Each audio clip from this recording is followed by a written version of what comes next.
Hello everybody!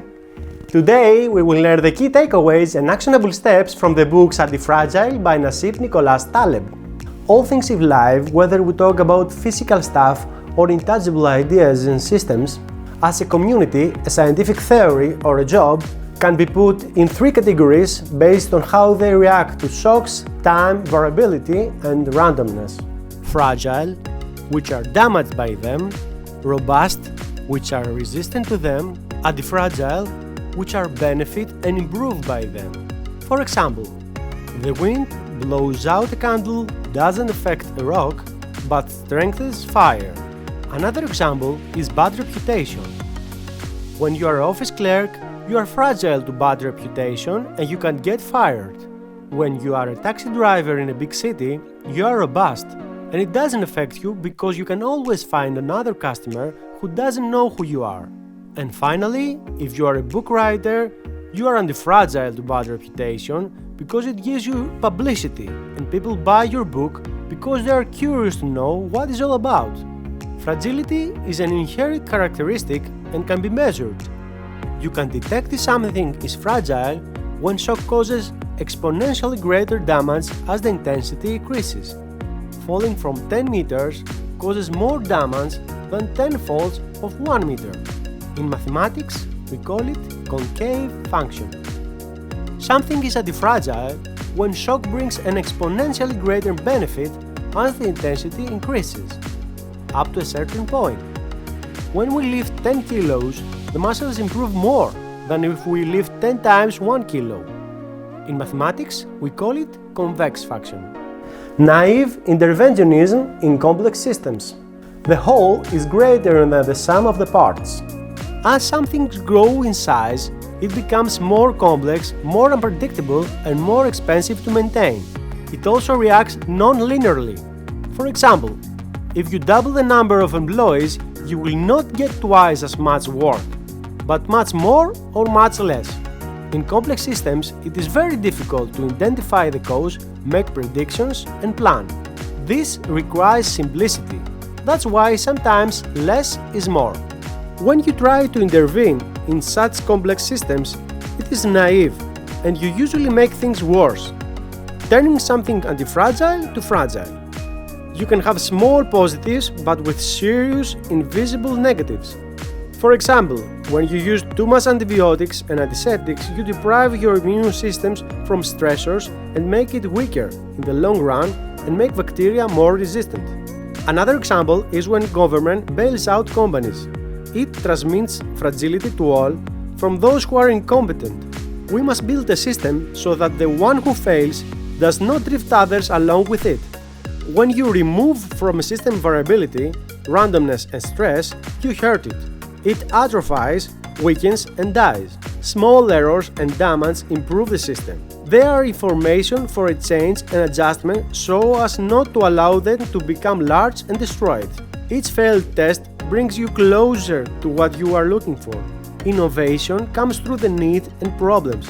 Making our lives more comfortable and without exposure to errors makes it more fragile.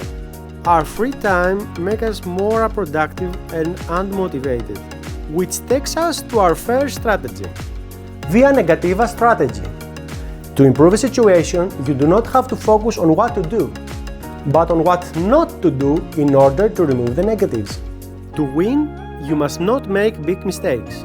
To improve your health, you need to remove harmful elements, such as smoking, junk food, alcohol, and diseases. To calm down, remove the factors that stress you and distract you. To be more informed, you need to watch less and the most important news in order to reduce the noise. You have to deliberately step back sometimes to let things happen on their own. Time is the best endurance test. Redundancy. Nature likes to over-insure itself and has backups. We have 2 eyes, 2 kidneys, etc. On the contrary, people always seek optimization and efficiency. Having alternatives is not a waste of resources, because rare events happen from time to time. You can also benefit as you can use the surplus in difficult situations where it is in demand. To become rich, you must first survive. Do not focus only on the profits, but also on not having big losses. getting insurance is not something that should be commented on for its performance. It is not a right risk management strategy to take the worst episode of the past and check if something can withstand it. No one can guarantee that something much worse won't happen in the future. When the stock market fell in one day by 22% in 1987, nobody expected that because until then the worst scenario for one day fall was 12% in 1989, which takes us to our next strategy. Barbell strategy is a strategy to balance risk and return. You make two extreme choices and nothing in between. Being safe on one side limits negative outcomes, and risking on the other side by taking many small bets. You are open to positive outcomes. For example, when you put 90% of your money in a safe place and 10% of it in a high-risk, high-return investment, or when you have a basic profession as a steady source of income and a hobby to express yourself freely. Extremistan, Mediocristan. The world can be divided in two areas. The Mediocristan, where many small changes occur, for example, height and weight variation between people, and the Extremistan, where rare, unpredictable but huge changes occur, for example, the income one gets, stock market crash, or an atomic bomb. It does not matter how many times you are right, but its consequences. For example, 95% security is not good when you talk about an airplane flight, which takes us to our next strategy. Optionality strategy. Option is when you have the right but not the obligation for something. You have low cost but big benefits.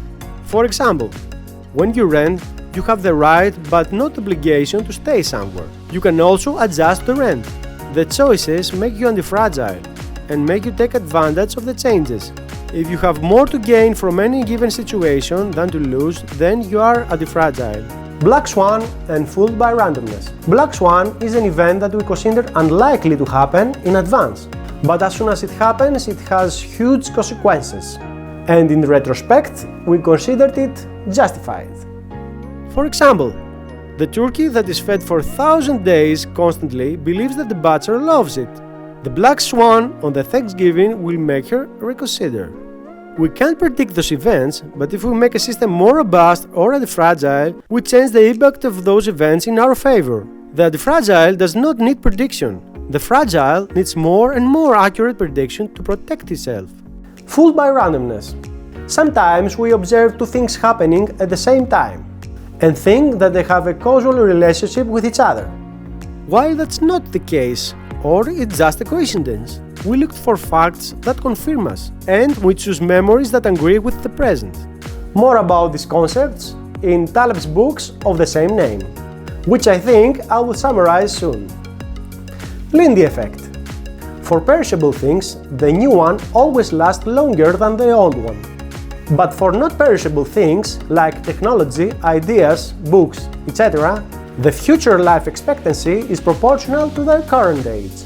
That which is old is also that which is expected to survive the longest. Every additional period of survival implies a longer remaining life expectancy. For example, the old classic books usually have a greatest value and they last longer. If a book has been in print for 40 years, we can expect it to be in print for another 40 years. Skin in the game. It is immoral to express your opinion and expose others to danger. Do what you claim, so you will be the first to be harmed if you make a mistake. If you want war, you have to be the first in the battle. Do not ask someone what he suggests, but observe what he does. Anti-fragility in a society is achieved through sacrifices, heroism, and deaths of its members. A system wastes some of its members by making them fragile so that it itself becomes anti-fragile. Entrepreneurs are fragile, but the economy is not. The body is fragile, but the genes are not. Nowadays, however, instead of the power being given to those who make sacrifices, it is given to those who do not take risks but benefit from at the expense of others. Bankers, politicians, managers, they take advantage of the accidental and the unpredictable, but it exposes others to risks and unforeseen losses. Academics handle the issues, but the cost is paid by the citizens. How I read this book? Readability 5 stars. Knowledge, 5 stars. Practicality, 5 stars. Overall, 5 stars. Those were the key takeaways from the books Antifragile by Nassim Nicholas Taleb. If you like the content of this channel and you want more practical summaries, don't forget to like and subscribe. Thank you.